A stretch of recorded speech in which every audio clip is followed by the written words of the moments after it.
Hi hello good evening நட்புகளே, எல்லோரும் எப்படி இருக்கீங்க? எல்லாருமே வாழ்க்கையில் சில முறையோ இல்லை பல முறையோ அவமானப்பட்டு நிற்கிற மாதிரி ஒரு சந்தர்ப்ப சூழ்நிலைகள் அமையுங்க. தப்பே செய்யாமல் அவமானப்பட்டு நிற்கிற மாதிரி இருக்கலாம், இல்லை தெரியாமல் தப்பு பண்ணி அவமானப்பட்டு அசிங்கப்பட்டு நிற்கிற சூழ்நிலை உருவாகலாம், இல்லை ஏதோ ஒரு சந்தர்ப்ப சூழ்நிலையில் வேறு வழி இல்லாமல் தப்பு செஞ்சு அதில் அசிங்கப்பட்டு நிற்கலாங்க. பட் எந்த இதாக இருந்தாலும் சரிங்க, நம்ம அவமானப்பட்டு நிற்கும் போது ரொம்ப குனி குறுக்கி போய் தான் நிற்போங்க.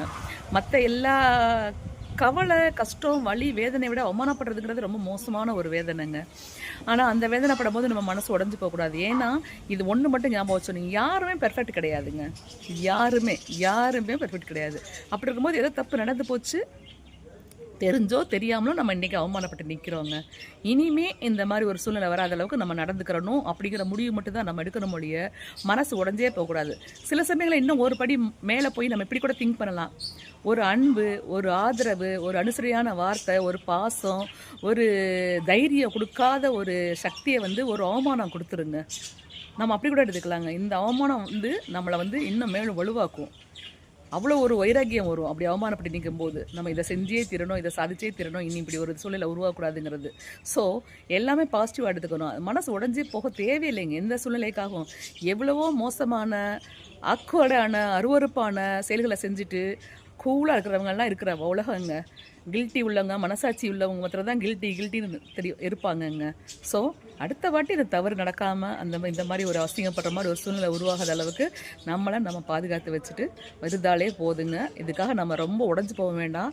இந்த மோமெண்ட்டை நான் பேசிட்டு இந்த மோமெண்ட்டில் எந்த காரணத்துக்காகவோ ஆஃபீஸ்லேயோ, வீட்லேயோ, ஸ்கூல்லையோ, காலேஜ்லேயோ, எங்கேயோ ஃப்ரெண்ட்ஸ் சர்க்கிள்லையோ, ரிலேஷன்கிட்டையோ, எங்கேயோ ஒரு பக்கம் அவமானப்பட்டு இப்படி ஆயிடுச்சே, நாளைக்கு நம்ம எப்படி அவங்க மூஞ்சியில் முழிக்க போகிறோம், நாளைக்கு நம்ம எப்படி இந்த சொசைட்டியை பார்க்க போகிறலாம் நினைக்காதீங்க. எல்லாருமே இந்த மாதிரி ஒரு சூழ்நிலை கடந்து தான் வந்திருப்பாங்க. யாருமே பெர்ஃபெக்ட் கிடையாது. அதனால் அப்படியே தட்டி விட்டு இன்னும் அது நடக்காத அளவுக்கு நம்ம பண்ணிக்கிறனுங்க.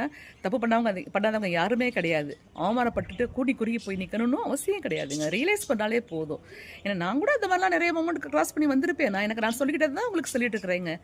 ஓகேங்க, எனிவேஸ் டெஃபினட்டாக இந்த ஒரு இது உங்களுக்கு பிடிச்சிருக்குன்னு நினைக்கிறேன். ஸோ அசிங்கம், அவமானம்லாம் எதுவுமே கிடையாதுங்க. எல்லாருக்கும் இது நடக்கிறது தான்.